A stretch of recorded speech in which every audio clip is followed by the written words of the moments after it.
پاکستان کی طرح Scott land میں پی ٹی آئی کے عہدیدار اور کارکنان بھی تحریک انصاف کی 100 دن کی کارکردگی سے مطمئن نظر آتے ہیں۔ گلاسکو میں ہمارے نمائندے شاہد میر نے Pakistan Tehreek Insaf of Scott land کے صدر میاں علی احمد صوفی کے ساتھ بات چیت کی۔ ان کا کیا کہنا تھا، آئیے آپ بھی دیکھیے۔ جی، اس وقت ہمارے ساتھ موجود ہے میاں علی احمد صوفی، جو کہ پریزیڈنٹ ہیں west of Scotland P T I کے۔ ان سے ہم پی ٹی آئی کے 100 دن کی کارکردگی کے حوالے سے بات چیت کرتے ہیں۔ صوفی صاحب، آپ بتائیے گا کہ پی ٹی آئی کے 100 دن جو ہے حکومت کے پورے ہو گئے ہیں، اس بارے میں آپ کے کیا خیالات ہیں as a president of west of Scotland? سب سے پہلے تو میں پاکستان جتنے بھی پاکستانی ہیں یو کے میں اور تھرو آؤٹ دی ورلڈ، ان کو مبارکباد دیتا ہوں کہ پاکستان تحریک انصاف نے، ہمارے وزیر اعظم نے جو کام کیا ہے 90 دن کے اندر، وہ کسی نے نہیں آج تک کیا۔ ایک سب سے پہلی بات یہ ہے کہ آپ یہ دیکھیں کہ پاکستان کے جتنے تحقیقاتی ادارے ہیں ان کو ان کا کوآپریشن لے کے 375 جعلی اکاؤنٹ ہم نے ڈسکور کیا ہے۔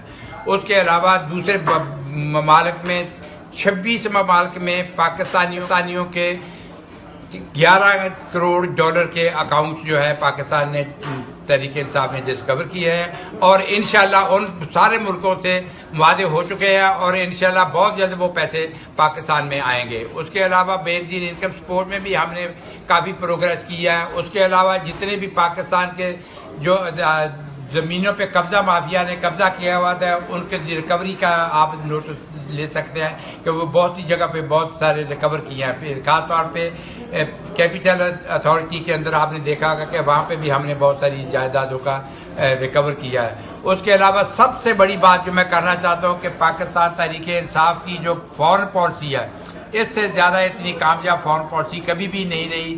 آپ دیکھ سکتے ہیں کہ انڈیا کا ہمیشہ پاکستان کے اوپر لیوریج رہا ہے، پاکستان کو ہمیشہ اس نے پریشر رکھا ہے کہ یہ پہلی دفعہ ہوا کہ پوری دنیا اس بات کو ریکوگنائز کرتی ہے کہ خان صاحب کی حکومت نے آتے ہی ہم سارے معاملات، پوری دنیا کے ساتھ معاملات، خاص طور پہ انڈیا کے ساتھ ہم دوستی، افہام و تفہیم کے ساتھ معاملات جو ان کو حل کرنا چاہتے ہیں، اور کشمیر کا معاملہ بھی ہم بیٹھ کے سمجھوتے کے ساتھ حل کرنا چاہتے ہیں۔